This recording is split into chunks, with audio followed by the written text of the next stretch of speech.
नमस्कार. श्री स्वामी समर्थ सर्वांना. कसे आहात तुम्ही सर्वजण? मी पण मस्त आहे. आजच्या व्लॉगमध्ये तुम्हा सर्वांचे स्वागत आहे. तर परवा दिवशी माझ्या आजीची तब्येत खराब झालेली, म्हणून मी बँकेत गेलेले. तिथूनच तिकडे गेले आणि मला फक्त बँकेत जायचं होतं. मला माहीत नव्हतं की मला पुढे जावं लागेल किंवा आजीची तब्येत खराब आहे. त्यामुळे मी म्हटलं की राहिलेली कामे घरी येऊन करता येतील. तर कपडे धुवून फक्त टाकलेले होते आणि स्वयंपाक करून गेले होते.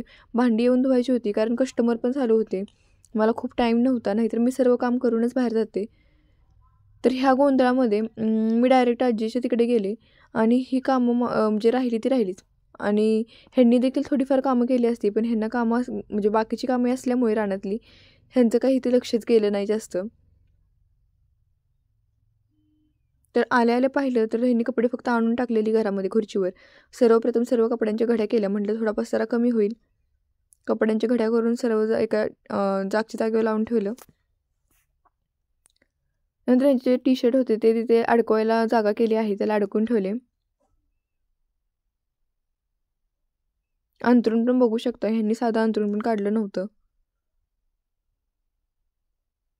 संध्याकाळच्या 7 वाजलेल्या मला पोचेपर्यंत घरी.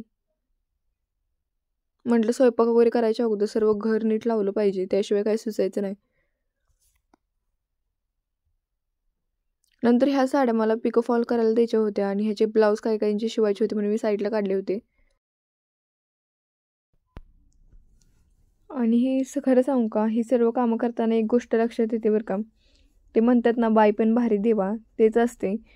स्त्रियांनी कुठेही जावा जगातल्या कोणत्याही कोपऱ्यामध्ये, त्यांना कामाशिवाय पर्याय नसते बघा. म्हणजे माणसांचं आपलं बरं असते की बाहेर गेल्यानंतर तरी 4 दिवस त्यांना आनंद म्हणजे निवांत घालवायला भेटतात. पण बायकांचं तसं नसते. कुणी काम करू नका म्हटलं ना तरी त्यांना थोडं का होईना काम हे करावंच लागतं किंवा त्यांना केल्याशिवाय ते जमतही नाही.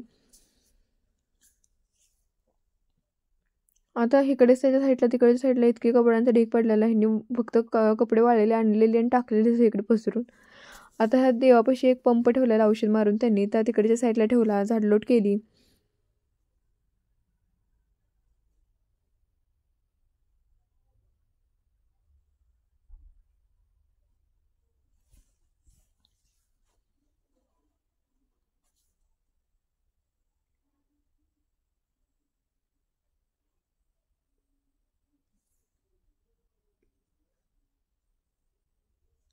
नंतर ह्या साईडला ह्या खुर्चीला तुम्हाला सांगितलेलं की मी का इथे म्हणजे असे हे लावले, तर मांजर नकं लावतं म्हणूनच मी हा जुगाड केलेला होता. आणि खरंच ते लावल्यामुळे मांजराची जास्त नकं लागली नाहीत खुर्चीला, कारण एवढी महागाची खुर्ची आहे आणि त्याला जर नकं लागली तर त्याचा पूर्ण स्पंज खराब होईल, म्हणून मी हे लावलेलं होतं. बाहेरच्या रूममधील देखील झाडू मारून घेतला आणि घरात झाडू मारायच्या अगोदरच ओट्यावरचं झाडू मारून घेतलेला अंधार पडायच्या अगोदर. आता बघू शकता बाहेर थोडा थोडा अंधार देखील पडायला लागलेला, कारण 7 वाजले होते मला घरी यायला. आणि त्याच्यानंतर ही कामं चाललेली. जायच्या अगोदर स्वयंपाकाची भांडी आणि दुपारची भांडी म्हटलेलं की घरी येऊन धुवीन, पण उशीर म्हणजे तिकडून डायरेक्ट माहेरी गेल्यामुळे ही कामं राहिली. मग घरी आल्यानंतर ही भांडी देखील पडलेली होती, खूप सारा पसारा पडलेला. आणि खरं सांगू का, स्वयंपाक वगैरे करायला आहे ना, घर स्वच्छ असेल ना त्याच वेळेस मन लागतं करायला. आणि भरपूर लोक बोलतात बरं का, तुम्ही काय दोघंच आहे, तुम्हाला किती वेळ लागणार आहे. पण खरं सांगू का, दोघं जरी असलो ना तरी तेवढीच भांडी भरतात, तेवढाच वेळ लागतो. जरी त्याच्यापेक्षा थोडा कमी वेळ लागला तरी 2 भाकऱ्या काय 4 भाकऱ्या काय, पण त्या म्हणजे कराव्याच लागतात. त्यालाही तवा लागतो आणि ह्यालाही लागतं. म्हणजे असं होतं की भांडी वगैरे तेवढीच लागतात.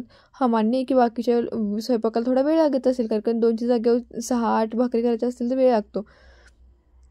पण मला म्हणायचं आहे की रोज मलाही तेवढाच म्हणजे कामं करावं लागतात. 1-2 भाज्या कराव्याच लागतात. भात, चपाती किंवा भाकरी हे रोजच्या डेली रुटीनमध्ये असतंच.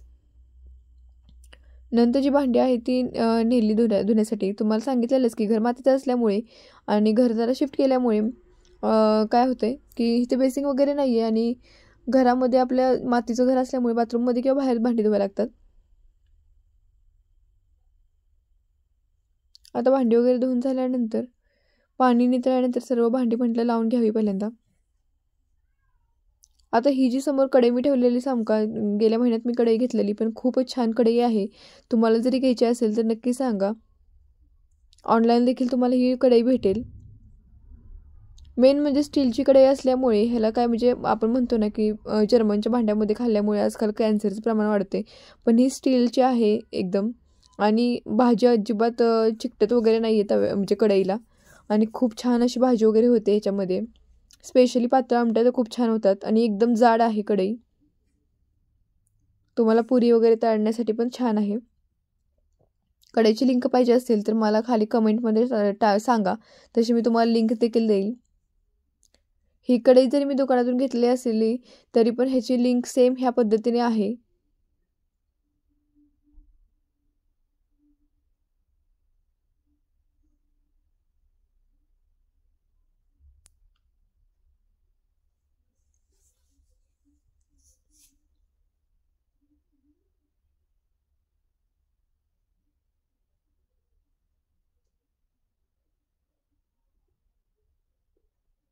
आजचा व्हिडिओ कसा वाटला नक्की सांगा. धन्यवाद.